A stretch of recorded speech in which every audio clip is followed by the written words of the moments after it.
Hey everyone, my name is Diana Santillan and I'm the community organizer at El Pueblo. It is a privilege and an honor to present Bishop Dr. William J. Barber with this award. You leave behind inspiration and strength to continue the fight for social justice. Through our collaboration, we have learned that we are not alone. We have allies, and the NAACP is one of them.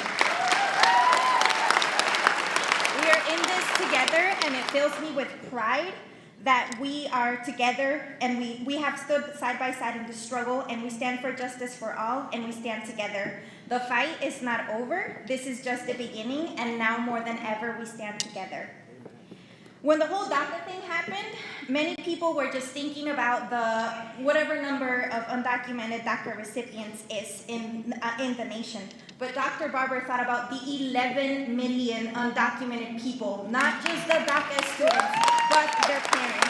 And that is what we need. We need people who think about everyone, not just the privileged ones. And that is what Dr. Barber is to us. He is an inspiration, and we need people like him in the world. On a personal note, if you ever need someone to interpret for you, I got you. Anytime. So thank you so much, and here's...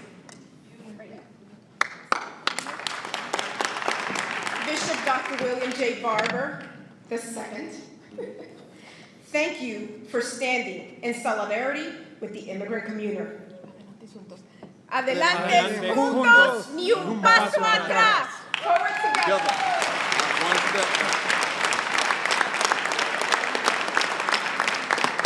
Let me say to all the branch presidents, your branches could grow exponentially by connecting with this Brown Caucus and working with Anna and those. That is what it's going to take to grow this. And all the presidents, I want you to hook up, because we want the NAACP in North Carolina to look like it did when it was first founded. Very diverse, where everybody was welcome who was willing to fight racism and poverty and injustice. Am I right? Thank you so much. Gracias.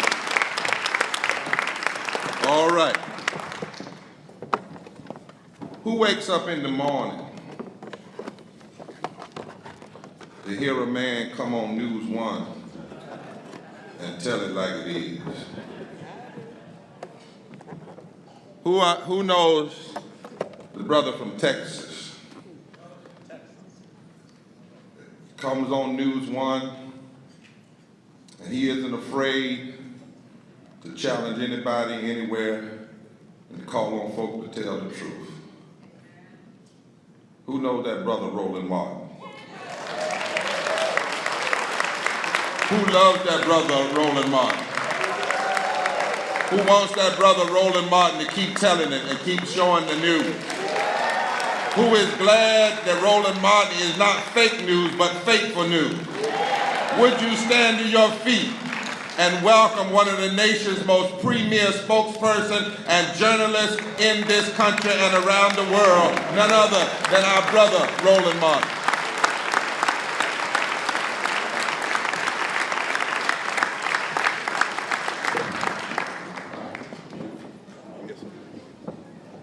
All right, so how we doing? All right, glad to be here, My plan initially was to be in College Station, Texas today. Right now, my Texas A&M Aggies are playing Alabama. I'd already told Coach Kevin Sumlin I was going to be there. Everything was straight. I had another friend who wanted me to speak in Chicago, and I told her I can't make it. Then Reverend Barber called me, and he laid down, he prostrated himself on the Alpha Shield. he literally laid down on the shield.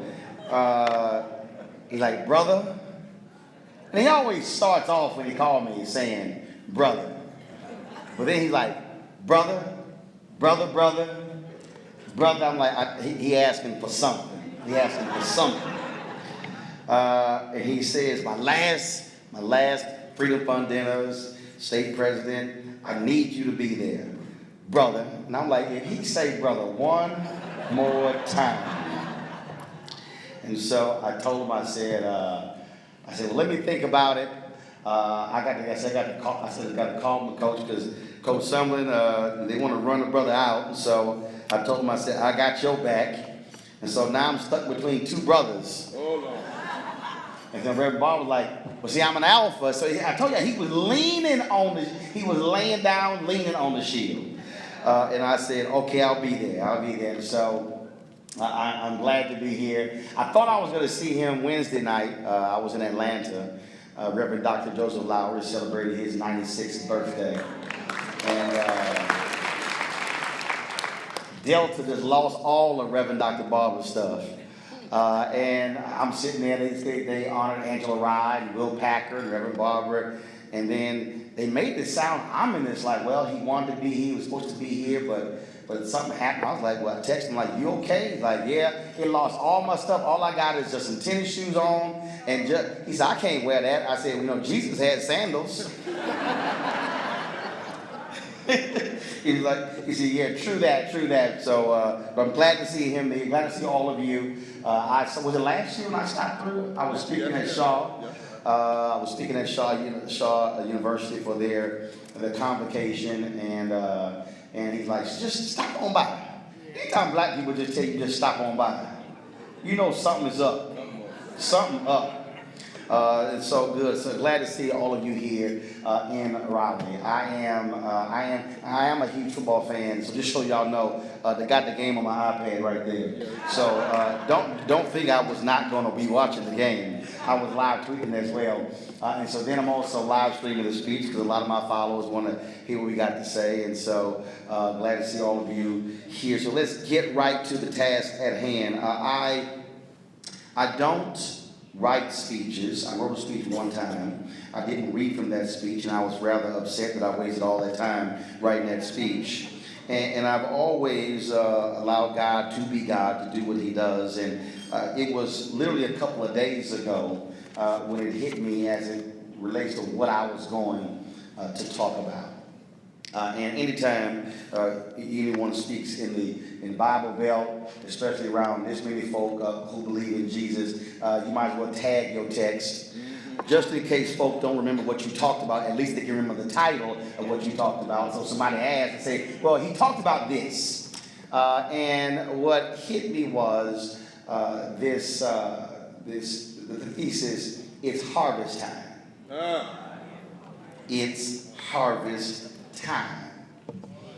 North Carolina do understand that America is depending on you to save itself. I want you to understand what I'm saying. America is depending on you. Now, I know some of you might be saying, that's a lot to ask of us. But when you look at the pervasive evil that is spreading across this country, do understand that this nation, they are looking at North Carolina as a test tube for evil. That's right. Teach God.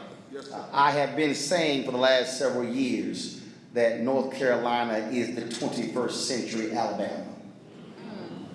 I've said this on MSNBC, I've said it on ABC, I've said it on TV One, I've said it on social media, because when you begin to look at how folks in this state clearly want to deny opportunities for people of color and for conscious folks, what they are doing is the exact same thing that George Wallace was doing, the same thing that Ross Barnett was doing in Mississippi.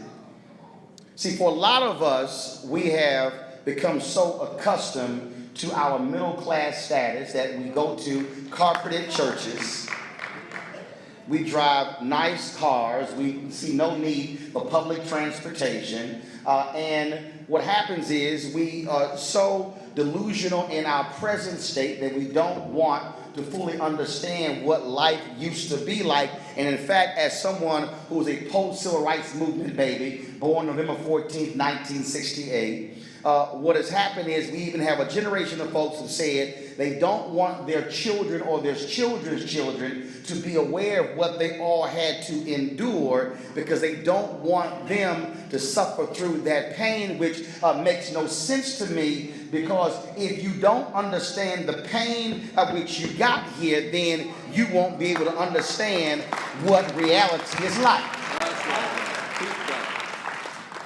I am currently reading, and I read 7 or 9 books at one time, and there's some books I get, and I might pick it up later, and it was about 15 years ago, Nick Cox wrote his book, Judgment Days, and he talks about the relationship between the Reverend Dr. Martin Luther King Jr. and President Lyndon Baines Johnson. He details the tough battles of the passage of the Civil Rights Act of 1964 and the Voting Rights Act of 1965 and the Fair Housing Act of 1968. And he talks about, again, the battles between these two epic figures, and even when it came to King opposing Vietnam and how LBJ was so offended and was so angry with him. He details how J. Edgar Hoover used the resources of this nation to spy on Dr. King and others, knowing full well everything that they were doing. And as I'm reading this book, I am literally reading what was taking place in 64 and 65, and as I'm doing that, I am also looking and thinking about what is happening in 2017,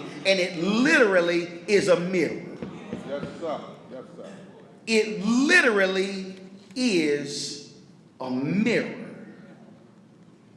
And so what is happening is we've said, well, no, it's not the same today as it was then, because you don't have colored fountains, you don't have separate schools, but the reality is you still have colored fountains when whites only fountains. The sign is simply down, but when you have neighborhoods today that are largely white and neighborhoods that are largely black and are largely Hispanic, when you still have the same housing woes and the same housing patterns, when you still have schools today more segregated today than they were in 1965, when you still have the denial of health care, when you still have people ignoring the poor, I'm trying to tell you that we might be 50 years on April 4th, 2018, after the assassination of Dr. King. There's a parallel between what happened then and now. Yes, sir.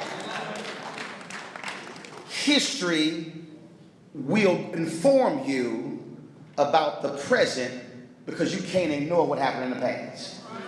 I'm telling you. So I was, after the election of the Orange Man,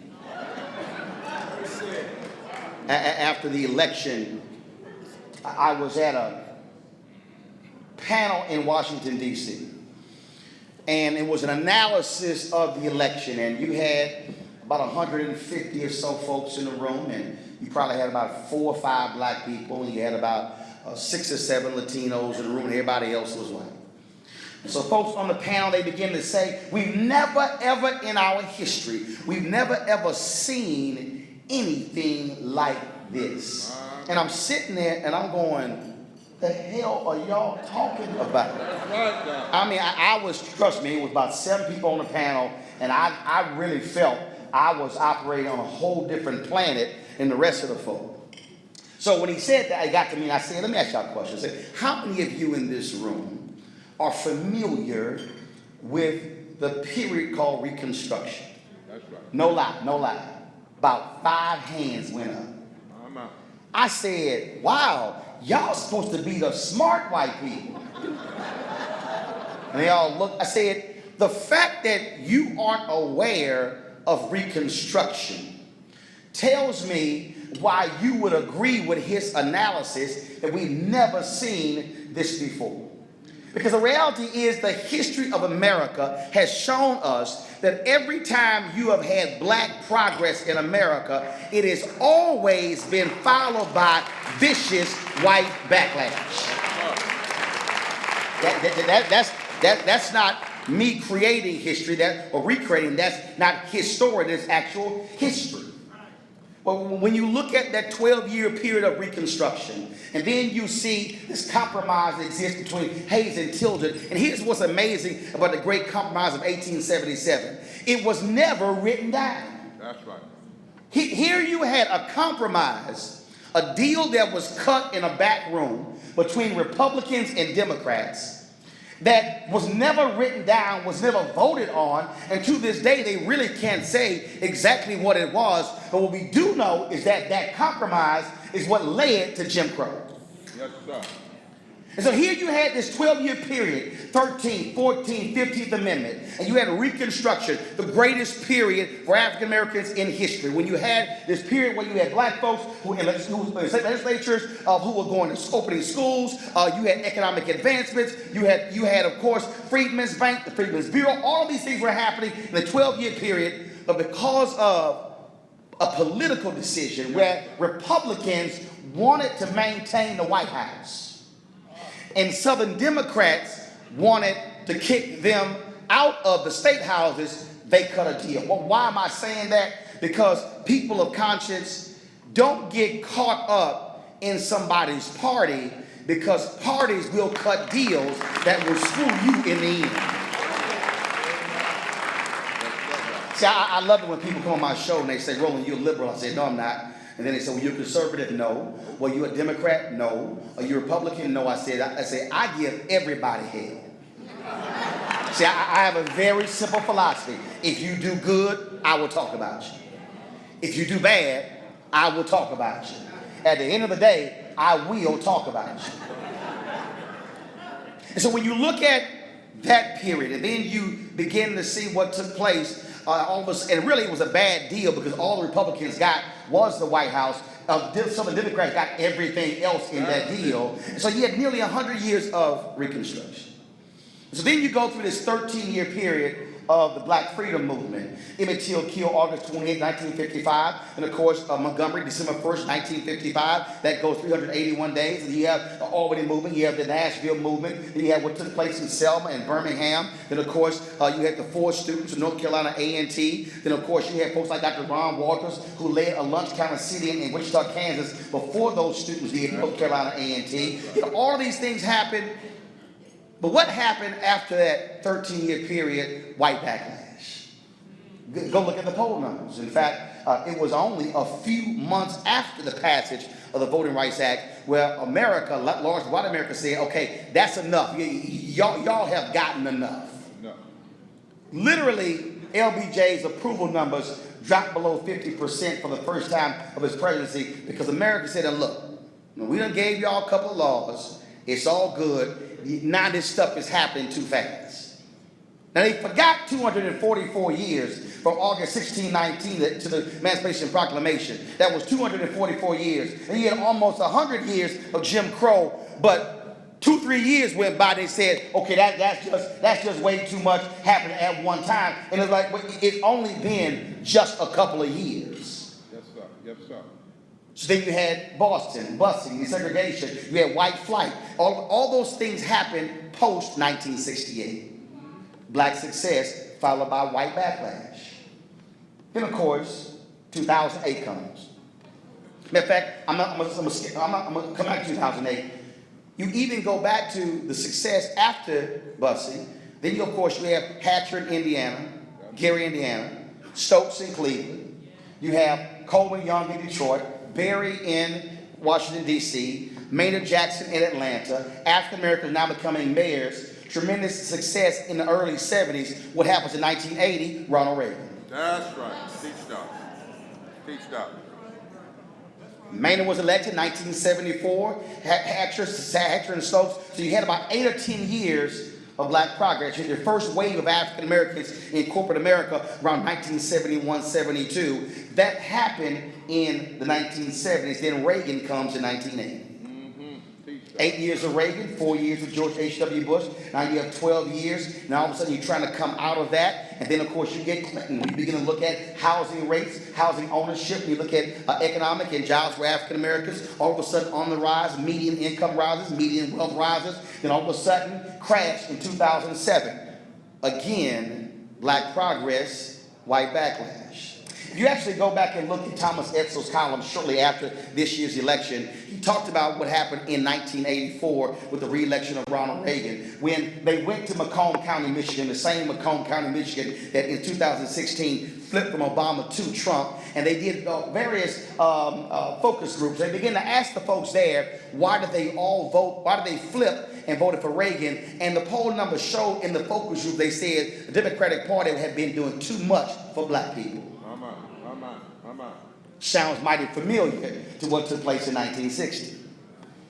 I'm saying all of that because where we are now, then of course you have 2008, then Obama comes on, and everybody was all caught up in post-racial America. And see, that was all BS, because shortly after his inauguration, and I'm telling you, I was on CNN saying, I don't know what the hell y'all talking about, post-racial. I said, because our executive suite is nearly all white, so clearly we ain't post-racial inside of CNN. See, don't get it twisted. I might have been on CNN for 6 years, but I was black the entire time.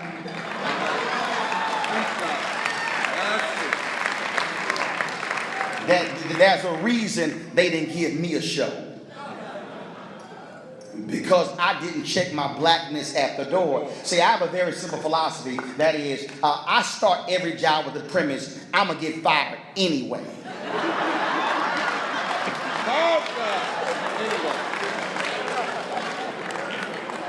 And so what we don't need in 2017 are a bunch of parking lot militants who say stuff, who talk all that talk in the parking lot, but then when you go in the building, they're quiet, and then all of a sudden they say, why can't something get done? Because you won't open your mouth, because they're going to fire you anyway.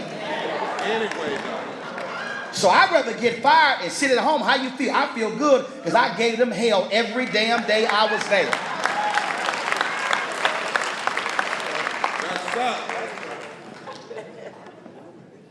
See, what they were ignoring was that was a study done by Pew, and the question was asked, are you optimistic about the future of America for your children? This was released shortly after the inauguration, the day after. And the results said every ethnic group in America, a majority of them said they were optimistic about the future of America for their children except one, white America. It was 41%. September 2016, same company. Question was asked, are you optimistic about the future economically for America for the next 10 years? Black folks, lowest amount of wealth in America, highest optimism. Latinos, second lowest wealth, second highest optimism. Asian Americans, second highest wealth, third in terms of optimism. White America, highest average median wealth in America, lowest optimism about the future of America for the next 10 years. And all the folks were ignoring that while they were sitting there talking about, well, trying to understand how Trump won and why Trump won and what went on with Hillary, all those things. I had been saying, and it's not just me, but I had been saying from 2009 that we are living in a period of massive white fear. Now, when I say white fear, people get all confused. It doesn't mean every white person, just like when don't mean every black person. That means that, but as a collective, we're living in a period of white fear because for the first time this election, 70% of the electorate was white. In the next election, presidential election, it will be the first time we will have less than 70% of the electorate being white voters. When you look at what happened in 2008, black women voted at a higher rate than anybody else in this country, which is also why I don't understand why black women were so silent when President Obama did not nominate a black woman for the Supreme Court. See, you just put a pin in it. You don't vote for somebody at the highest rate and then you don't get nothing in return. I'm not interested in just a photo op and having a black first family. I want something to hold on to because see, he was only president 8 years. Clarence Thomas was nominated in 1991 and is still on the Supreme Court. So I'm just saying, black women, the next time you vote in those numbers, once the election is over, you better get something in return, a return on your investment.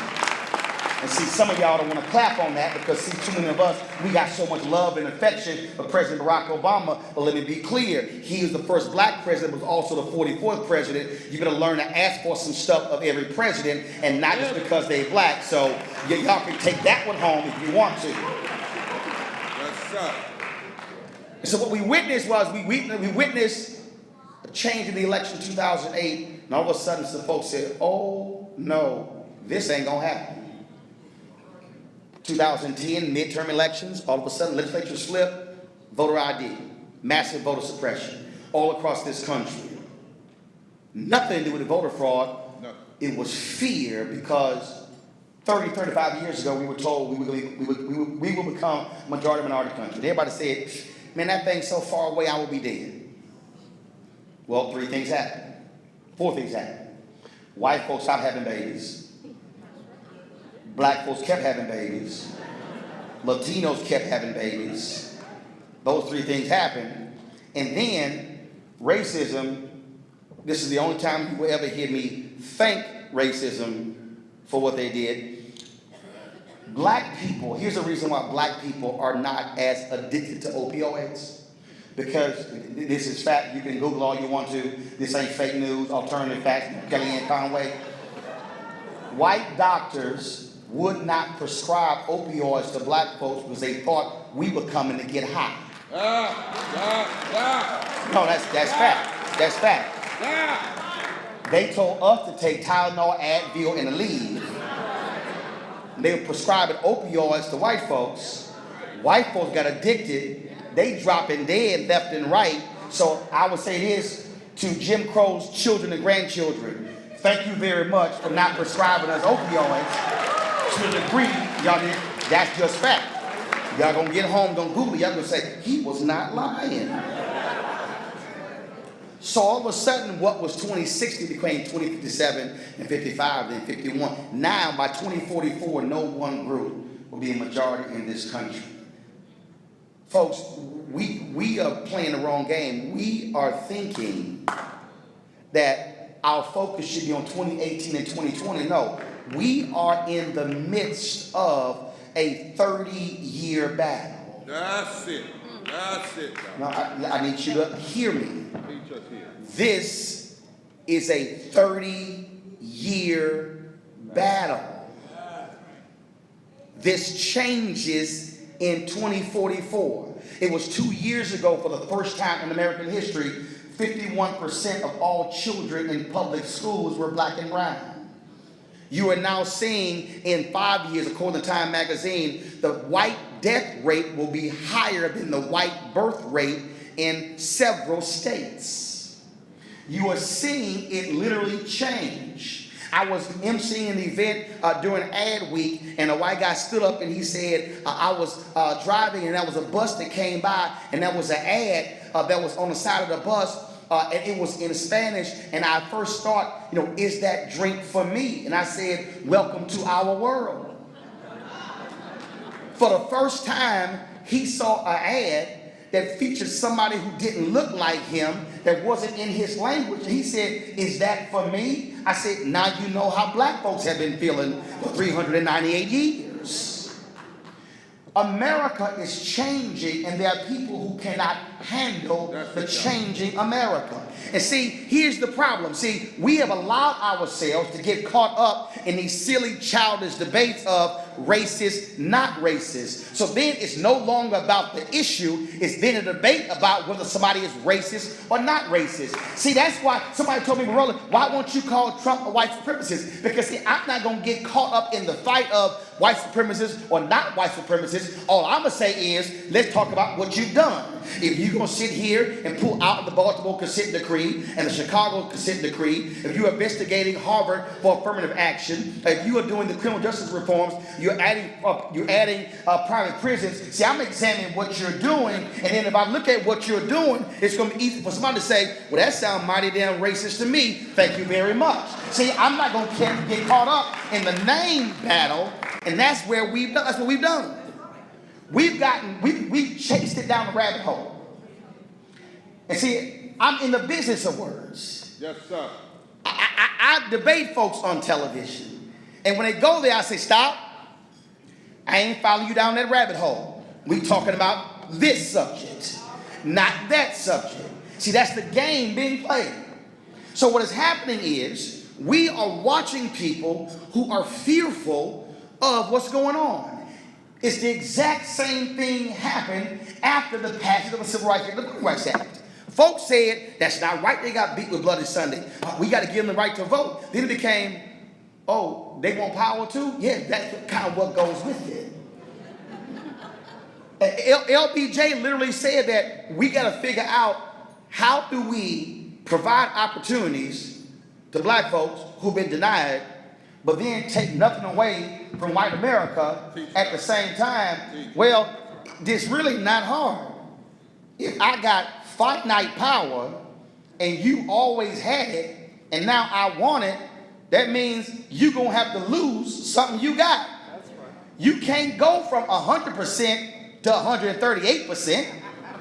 You got to go from 100 to 90 or 80 or 70. And that's exactly where we are. That's right. The battle that is going on right now is a battle over power and control. The reason Donald Trump attacks the NFL players, because America has always lied to America. America has always said that the flag and the anthem is about the military. No, it's not, because see, you want to know? If I have my iPod, I'll show you. The Marines have their own song. The Air Force, they've got their own song. The Navy has their own song. Every branch of the military has their own song. So the national anthem cannot be their song if the branch has already got their own song. Last I checked, it's called the national anthem, not the Marine anthem, not the first responders anthem, not the emergency workers anthem. See, you allowed yourself to get caught up in somebody else's debate because they have now said that's what it's all about. No, that's not what it's all about. Because see, if you're really honest, you can't say you fighting for freedom, because that's also one of the freedoms you fighting for. The same folks who then say, oh, we don't want you taking a knee for the national anthem because those same folks were fighting freedom. Well, then you tell me why you ignoring the 15th Amendment. You tell me why do you want to deny the 14th Amendment. Then you tell me why do you want to ignore the 1866 Civil Rights Act, the 1875 Civil Rights Act, 1957 Civil Rights Act. See, you can't, in fact, don't even tell me what the Second Amendment and the Constitution, because if you abided by the 15th Amendment, there'd be no need for the Voting Rights Act of 1965. So I don't want to hear the constitutional argument, because you want to follow the Constitution when you like it. That's it, y'all. This is not about the next election. Say that. This fight you are in is about, at a minimum, the next 30 years.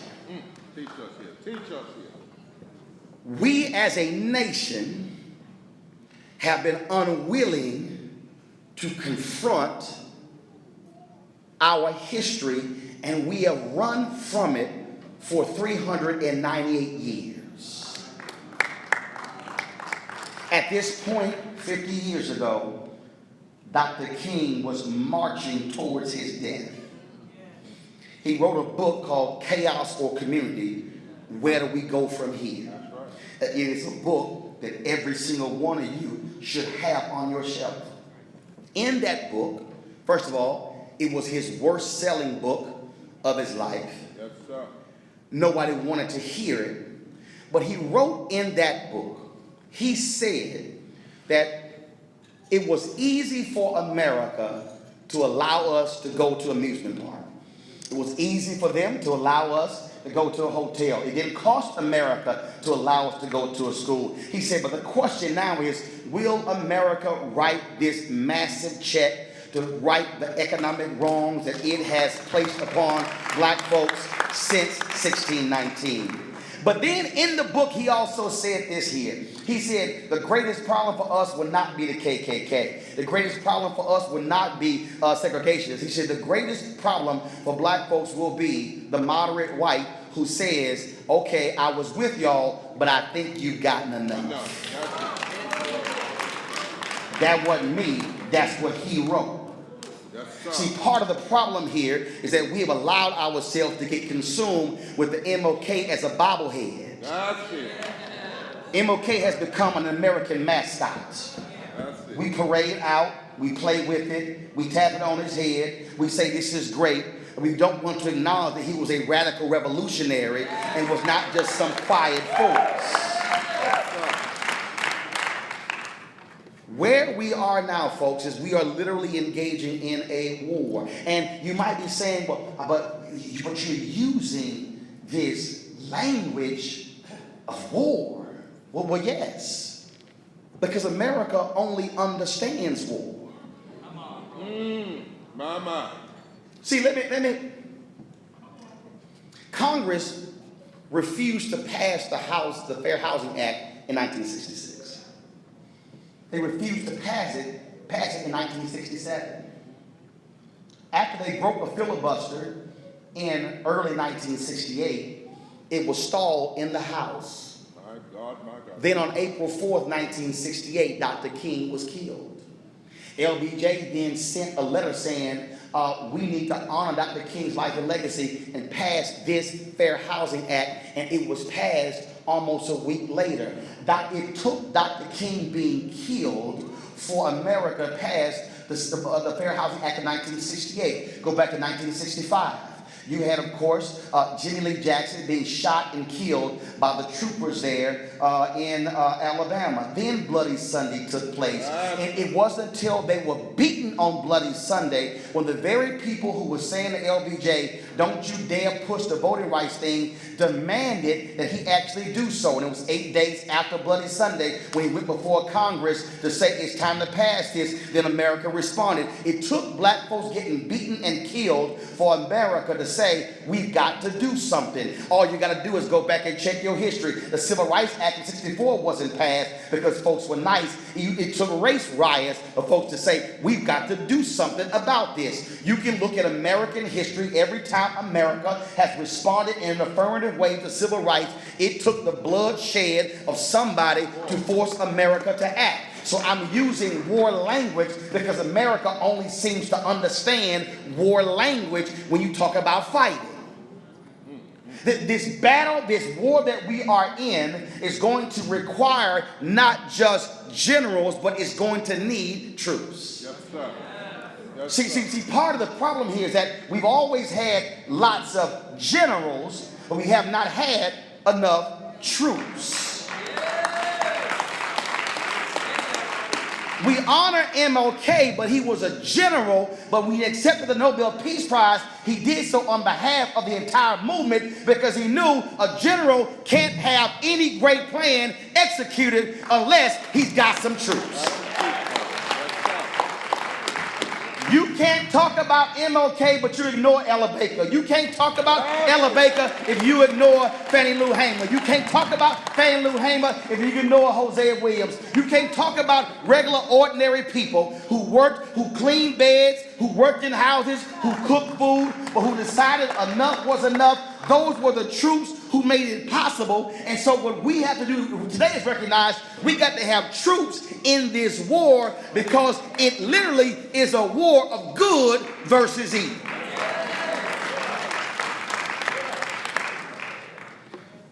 What we are seeing are folks who will do everything to hold on to power and money.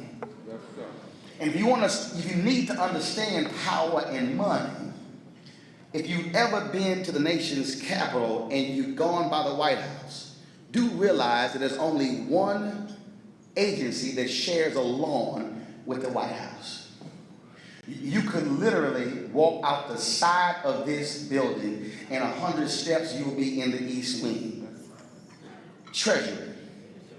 If you want to understand America, power, White House, money, treasury. Treasury, money, power, White House. That by itself explains America. Yes, sir. This war is over power and money.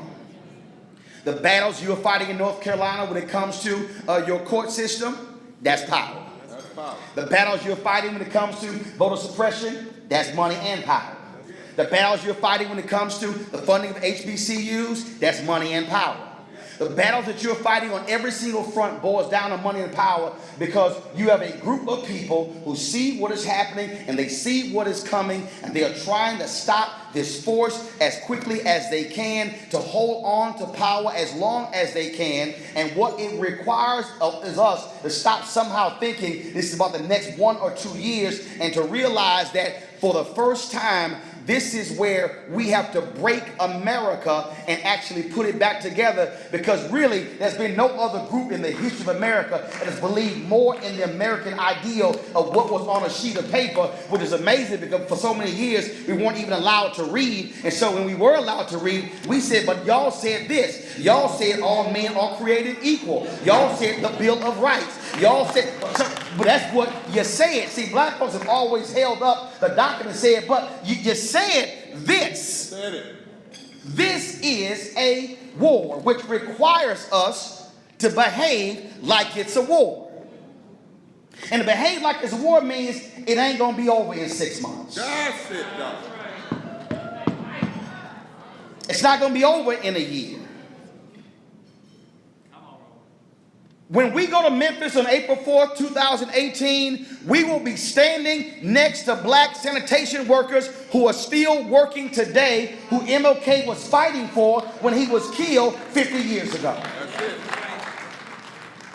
The battles that we are fighting today are the same battles that have existed for years and years and years. So what we must understand that this may very well outlive us, which means that we have got to ensure that when we're in this battle, it involves our grandparents, our parents, our children, our children's children, because the battle that you are fighting today ain't just about you. It is for the children's children, because you want to ensure you leave a better America for them than the America you have had to deal with. Yes, sir. Yes, sir. And when I say war, what that means is you have to be willing to fight no matter what. Because what they are going to do is try everything in their power to stop you. They do not want to see black and white sitting together. They do not want to see Jewish and Hindu and Christian and Muslim standing together. They sure don't want to see black and Latino standing together. They want to make this thing about separating. They want to talk about identity politics. And see, when I'm trying to get you to understand that the war is going on right now, while we are sitting in this hotel room right now, the white supremacists, Richard Spencer and the others, they have had an impromptu march in Charlottesville tonight over the Robert E. Lee statue. They are not going to give up, and the only way they will understand that we are not going to give up is when we look them dead in the eye and do what I told him when he was on my show. I said, you better go work out, because you got a fight on your hands. I said, because Richard, we are not going anywhere. You got to say, we are not going anywhere. You have got to tell your legislature, do everything y'all want to do, but we are not going anywhere. You got to tell your city councils, keep doing what you're doing, but we're not going anywhere. You got to tell your Republicans, we're not going anywhere. When it comes to your son, you got to tell a Democratic governor, we are not going anywhere. You got to tell Schumer and Pelosi, you got to tell McConnell and Ryan, you got to tell all of them, we are not going anywhere. You deny us, we still standing. You want to ignore us, we still standing. You want to pass a law, we still standing. And if I get tired, baby, I'm going to snap somebody else's hand and they're going to take my place. I am not going to allow anybody to keep playing these games with us. We must have an attitude, and no matter what you do, whether it's rain, sleet, or snow, we gonna be like the post office. The mail gonna get delivered anyway. We gonna deliver justice. We gonna deliver equality. We gonna deliver values. We gonna deliver morals. We gonna tell America what you have done to us for so many years will end now, because people of conscience will no longer tolerate the system that you have taken advantage of. Now is the time. Now is the time for every single one of you. If you think you're tired, go take a nap. If you say, I'm not feeling good, go get you some food. But it is going to require every single one of us to use everything in our power to change this system. And trust me, when they see us coming, tell them we got some more coming. And then when they say, and guess what? After them, we got some more coming. And you better be training up your nieces, your nephews, your grandchildren, your children to say, you're going to be in this battle too. And then when they look up and say, oh my God, what has happened? Then you say, baby, you wanted war. Guess what? You got war.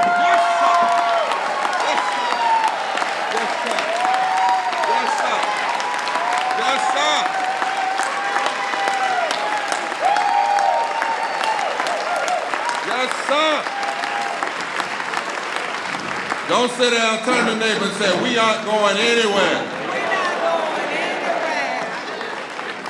My God.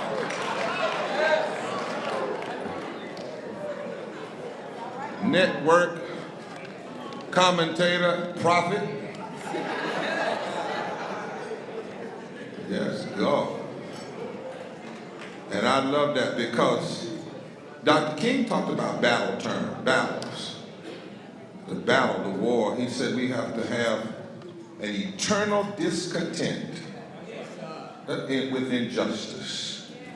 And I heard the old saints sing, we own the battlefield for my Lord. And I promised God, I'd what? Till what? Because I'm on the battlefield for the Lord. What a way to close. Give it up again. Now, I believe, because I'm a preacher, that every message has an altar call. So that means write this number down. If y'all serious, everybody in here stood up. That means tomorrow, Monday morning, you need to call 733-411, 919-733-411. That's information, and you need to ask them to put you through to the governor's office. And we need to say, we stand against the new Jim Crow. You wouldn't have won without our votes. Right, that's right. Huh? Oh, let me be clear. The NAACP last year wrote, this is a story that hasn't been told. We registered 40,000 new registered voters. I know because Laurel is here and others that worked on that campaign. We did that just in the NAACP. The governor didn't win by about 10,000 voters. There you go. We won. It wasn't Cooper or McCory versus McCory. It was the NAACP versus McCory. Right. We won. We waged a 6-year war against white supremacists. In that sense, and what I mean, the policies of white supremacy. Right. We waged that war. Al, am I right? We went to court. When the Justice Department suggested, well, you might not want to fight for everything, we said, I remember the meeting, Roland, I said, no, we're going to fight for intentional racism, because that's what it is. And we won. If we had not won those battles, the current governor would not be sitting in the mansion, in the State House, and the former governor would not be on a long-term vacation. We won the battle against redistricting. Right. And to the victor goes the spoils. Right. And so if you just clap, the first thing, your sign up, there's more things to do, but your sign up is what, 919 what? 733-411. 733-411. You got it? What is it? 919. 814. 2000. 919-814-2000. Monday morning, 8 o'clock. There ought to be 1,000 phone calls. Right. We are against the new Jim Crow, set Dante Sharp free. And remember, and I will stand with the governor when he's standing on the right things. But as Roland said, you got to call it what it is. That's our job. We have no permanent friend, no permanent enemy. The same governor, when he was AG, did not retry the case in Charlotte and left a hung jury and told us a hung jury was a spoken jury. Any lawyers in here? Is a hung jury a spoken jury? No. Does that mean, is there a judge in here, former judge? Is a hung jury a spoken jury? No. So when the AG told us, Cooper told us, that a hung jury in the case of the young man that was shot, you remember the cop shot him and they indicted him, and the jury was hung. He said, well, we don't go back and do that. A hung jury is a spoken jury. That's not true. And I know what it is. Many white politicians want to play this game. They say if they do something for black people, particularly around criminal justice, then the other side will call them soft on crime. But our boys can't keep suffering for that foolishness. You heard what he said? He said, we ain't going anywhere. Now that doesn't mean we won't stand with the governor when he fights for health care, sure. That's right. We got good sense. But we don't have to accept. I remember in the civil rights when they said, "Where do you want justice? How much do you want? All of it." All of it. Not some of it, all of it. And all of those of you who have positions of power because of the NAACP and the marches, that means you the legislative liaisons and the secretaries and the this and that and the other, and the legislators and the congressmen, don't call me, don't call Dr. Spearman and tell us to cool down. Call Cooper and tell him to do right. That's why you're in those positions. That's why you're in those positions. I never will forget, and I'm through. I was working for Governor Hunt, Larry, as executive director. And Governor Hunt, and he's a friend, but Governor Hunt sent a directive out that all of his appointees had to go out and promote his prison plan. And I said I wasn't going to do it. And some of the black folk had a meeting and said, you know, you could lose your job. I said, I'm like Roland, I pastor. You know, I'm not going to give up my morals for nobody. I said, I'm not going to go out here and promote a prison system because Jim Hunt thinks that he needs to do that in order to gain some credibility with extremists who are never going to be satisfied and ain't going to never vote for him in the first place. And they said, ooh, you in trouble. So I went over to, I got a call. Said, you come to my office? I said, he said, I understand that you're not going to promote my and I had my resignation letter. I went on and wrote it. He said, I understand you're not going to do it. I said, no, sir, I don't agree with it. He said, I'll go out and speak on justice and civil rights and fair housing. That's what I was saying. I'm not going to do that. He said, you really not going to do it? I said, no. He said, going back to work. I said, He said, well, he's going back to work because I need one or two folk around me that'll tell me the truth. If you fight right, people will respect you. If you don't, they will use you and you will go down in history as somebody who was used rather than somebody who used your position to make a difference. Second thing, if you're in this war, wars have to be financed. What that number, I just want the simplest way. You go to the NAACP website and click on donate. You say, well, I paid a membership. Your membership goes to the national and the branch. Not a dime comes to the state conference. Whatever you paid for that ticket, most of it went into that chicken and that salmon and this room, right? So we need you to make a special gift. That's right. If 1,000 people gave $100, that's 100, what's that? 10,000, ain't that $100,000? Yep. It's something like that, isn't it? What's 1,000 times 100? I'm $100,000, am I right? They're talking about him. Okay. Is that right? Okay, I'm not a man. William, what is it? 1,000 people give $100. Okay. So we could raise $100,000 almost from this room. And I know y'all got $100 somewhere because I'm looking at the shoes and the earrings and the ties and those cars. And somebody in your church, you can have an offering Sunday morning and raise it. Huh? But we need to raise. And if you're serious, you don't just shout at the message. I'll tell you the same thing. After the message, do something with it. How many of you all are going to try to go to that website and send some other folk there and give some money? You were standing up a minute ago now. Wait a minute, come on. You said war. You said you ready. How many of you not going to be scared to call the governor because he might not come to your banquet or something? How many of you not going to be scared? Okay, most of y'all going to be scared. That's all right. Those of you that ain't scared, God will use a remnant. I ain't scared. All right, you ain't scared? All right, call him. And you know what? He'll end up respecting you. Because we're not with him, he's right, we're going to stand with him. If he was Republican and he was right. When Pat McCord gave a pardon to that black man, we applauded him.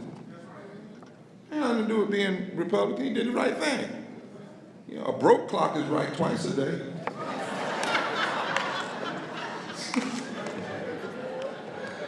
All right. All the local presidents come on the stage. All local presidents come on the stage. All local presidents. All of them. I want y'all to see the diversity. All local presidents come on the stage. Youth in College, Jackson County, Mitchell County, Buncombe County, Wendell Wake, Northampton, Chapel Hill. Wait up, stand on this side. Yeah, Chapel Hill. Who else we got? Y'all call those names up. The young men. Where you? Salisbury, that young man. Come in. How are you? He came over, took over at 28 years old. Salisbury. Johnston. Harney. Who is that behind, right between Johnston and Harney? No, that's Warren after Johnson. Come on up. Winston-Salem, Forsyth. Who else we got? Wilson. South Iredale. Martin. Lee. All right. Oh, come over here. Say it. Scotland. Jackson. Hope. Catawba. Randolph. Cabarrus. Guilford. Craven. Henderson. Moore. Raleigh Apex. And Duplin. Now I want y'all to kind of move on this side. All right? Move on this side. We're going to do something together. I want you to give Rev. Portia Rochelle a big hand for a solid, strong, and a race with integrity. Amen? And she's going to be supporting, all of us going to be supporting. Now, we all on this side? Come on with me. We're getting ready to do something. Don't worry about it. I'm not asking you to do nothing too crazy. Don't dance. Now, Brother Martin said, you got to have troops. The North Carolina State Conference has more than 80, almost 90 branches. 7 of them in full compliance. We, as I said, we've had the most numbers. My role now is to go out across the country with my staff, new team with Repair and Stand Up. We're organizing in 37 states to help build the Poor People's Campaign. But as Derek Johnson told you yesterday, what we're doing is connected to this work. Because it takes all of this. We've got to build a moral movement. We've got to build a legal movement. We've got to build finances. It takes all of that in this war. All of that. And so we're traveling around the country and building. Corley will be in Chicago this coming week. I want to ask all the staff team to stand up. The staff team at the state office. Where are you? You're all outside up the roof. You come on this side. There we go. All right. I want to thank those of you who've served and who've given, and now it's time for you to continue. Now, what I want to do, Dr. Spearman, technically, we don't pass the gavel because the president of the state conference is not just the chair of the meetings. I want y'all to hear this. The president of the state conference does chair the meetings, but the president of a state conference is the spokesperson for the state conference. sets the pace and the tone for the state conference. When the executive committee is not in session, the state conference president has authority to make decisions for the state conference and executive committee. It is the state conference president that supervises the executive director, and the executive director supervises the staff. The executive director works with the executive committee, but the Constitution is clear. You have district directors. Where are the district directors? Raise your hand. The job of the district directors is to work with those districts to make sure, those branches in their district, to make sure, according to the Constitution, that they are following the vision of the state conference, and the state conference follows the vision of the national. It is the role of the vice presidents to work in the vice presidential areas, they're not the bosses of the president. They are assigned to areas, and their job is to work with those district directors and help build up those branches, but for the purpose of building a movement. President of a state conference, you do not simply pass the gavel. Local presidents, you're not just a chair of a meeting. You're the troops in the war. You're the only organization where we don't have to build an organization on the ground. It's already there. And there should be no separation between the vision of the state conference and the local branches. That's right. And if your branch is in the movement, it'll grow. If it's not in the movement, it will stay stale or die. There should be consistency. The people in your county should be as afraid of you as they are the state president if they do wrong. You hear what I'm saying? That's right. The job of the executive director is to keep the train on the tracks, to make sure that if the president is out there, he's not being embarrassed, that things are taken care of, that we're moving together you're like an architect almost, right? To make sure that we have the tools to wage the war. At the end of the day, according to the Constitution, and this ain't about arrogance, it was put this place in like this because they had to protect against people selling off the organization, or they had to protect because sometimes people would get paid and they would say things different than the Constitution. So our elders decided that a branch has one spokesperson. Who? President. One. Now that person may give it to other people because if you're smart enough, you're going to have some experts around you, economic expert help, but there's one spokesperson of a branch. And there's one spokesperson of the state conference. And that speaking is limited to talking about justice and civil rights and equality.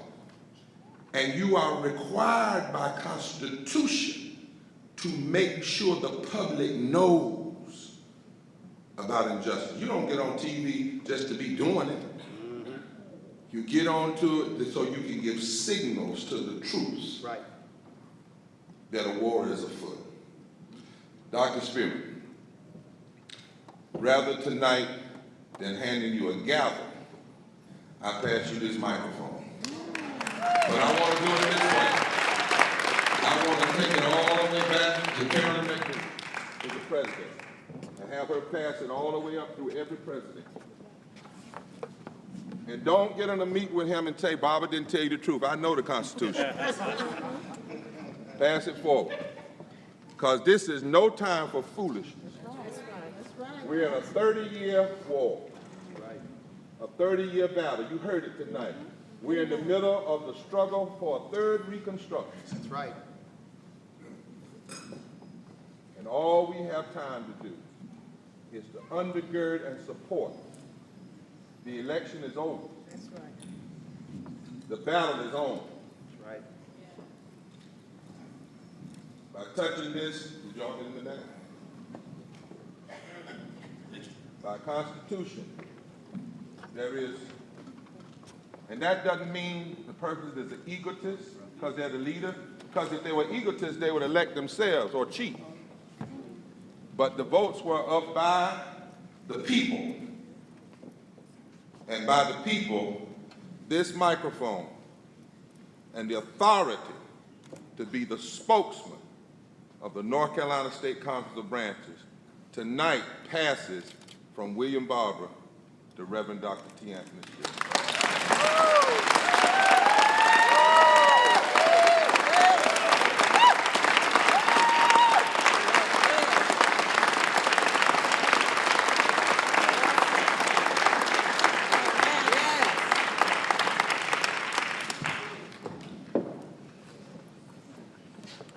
Thank you, my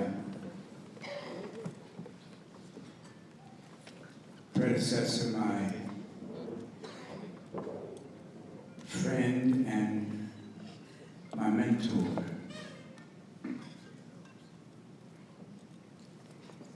for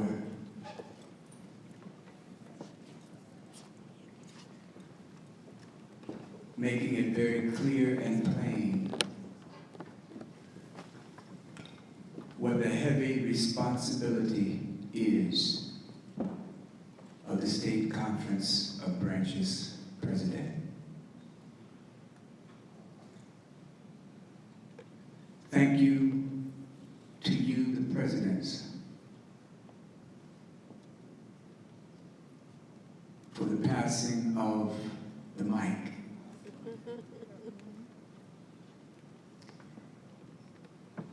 And thank you to the North Carolina NAACP for your vote,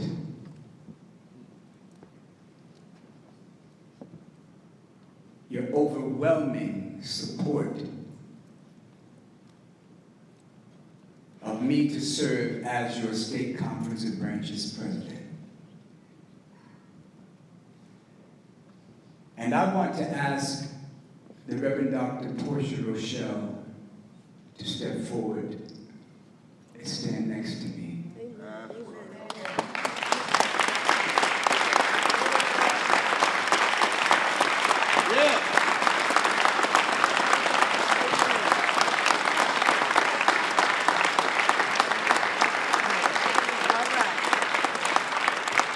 For the past 6 years,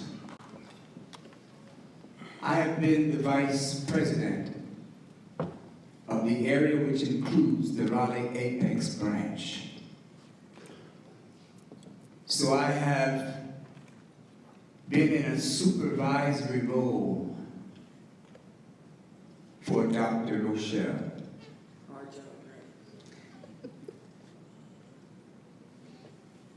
When I became aware that she had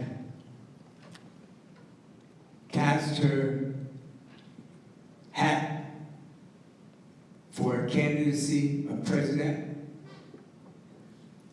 someone asked me if I had any opponents. And I responded like this: when I run for an office,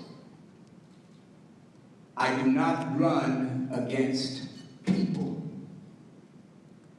I run for an office, which for me takes away some of what can transpire in election processes, such as what we have seen across the state of North Carolina with voter suppression.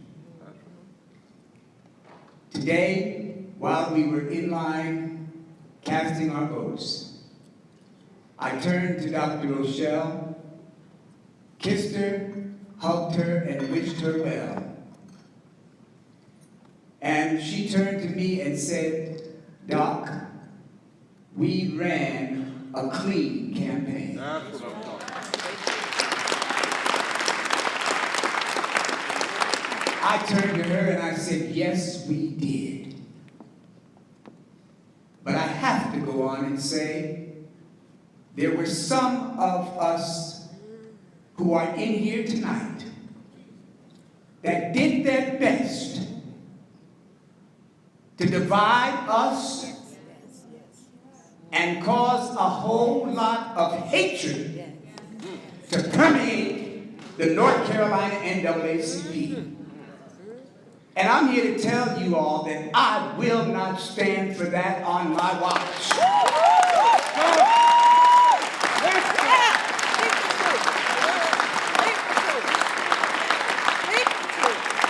If we're going to be a justice organization, we're going to be a justice organization. Amen. On your tables is a little wristband that I had made for this campaign. It says, I'm woke and I ain't scared. And it's right in alignment with what RolandS.Martin said here tonight.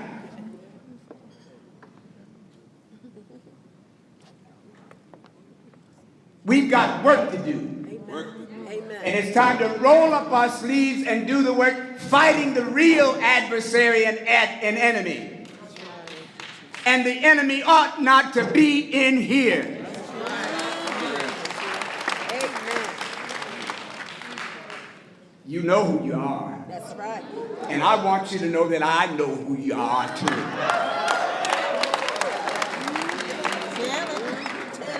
Tell it. Amen.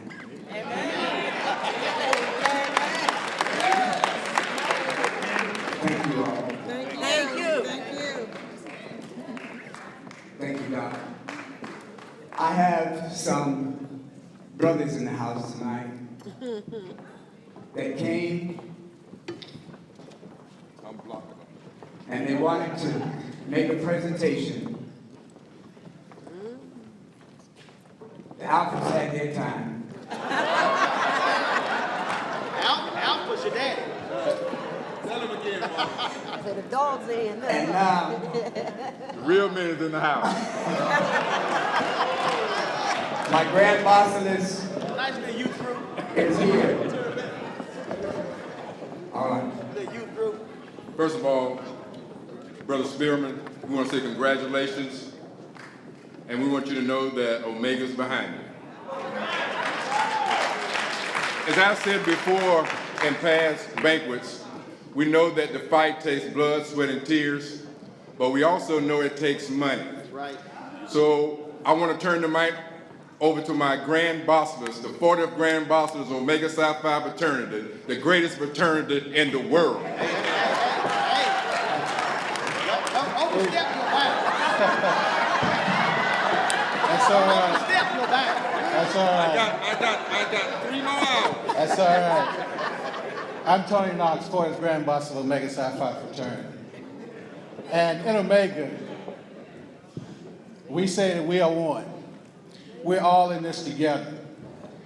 And we don't worry about who gets the credit. As long as we do what's right. We want to thank Reverend Barber for the 12 years, the difference that he's made for not just those in North Carolina, but the impact that he's had around the country. And we want to congratulate Reverend Dr. Spearman and let him know that we're in this together. Yes, sir. That we're in this with him, and our local chapter has made a contribution. But I want him to know that the district and the national, we're in this with you, and that we are one. And it's no matter what organization you're in, what colors you wear. We recognize that at a time like this, Yes, sir. we must put aside all petty differences, and we must come together as one to be the difference in this country. Brother Spearman? Thank you. Thank you so much. God bless you.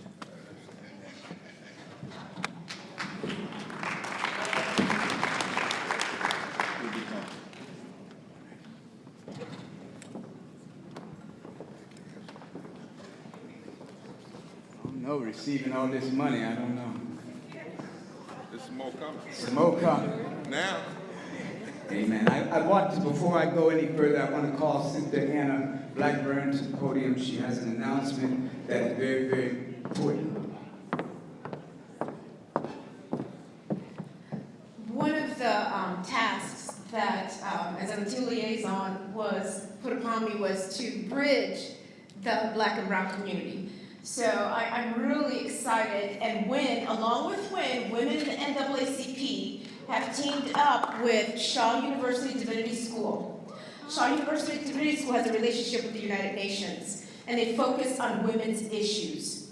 So Shaw University Divinity School has taken a step and said, listen, this year, our 32nd annual Women's Convention, we want it to be the first Black and Brown Women's Convention.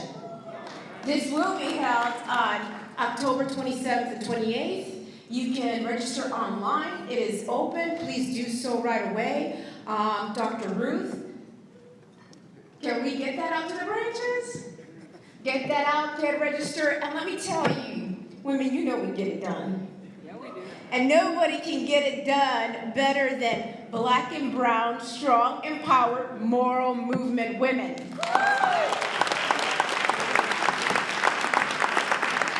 Thank you, Sister Anna. And if I may ask Brother RolandS.Martin to come to this podium, we have a appreciation plaque we want to present you tonight, and we thank you for coming.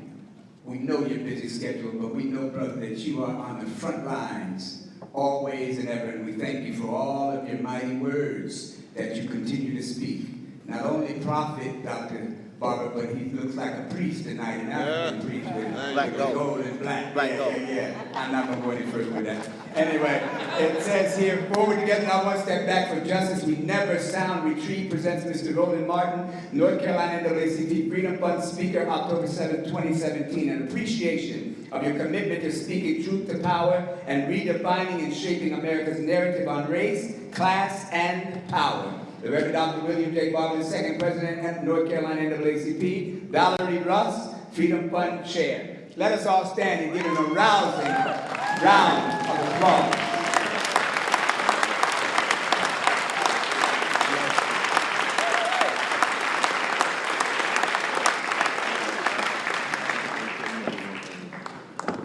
As we prepare to leave, would all of the recipients of the awards come up and move over to the left side? If you received the Branch of the Year, Minister of the Year, we want you to come up to the front.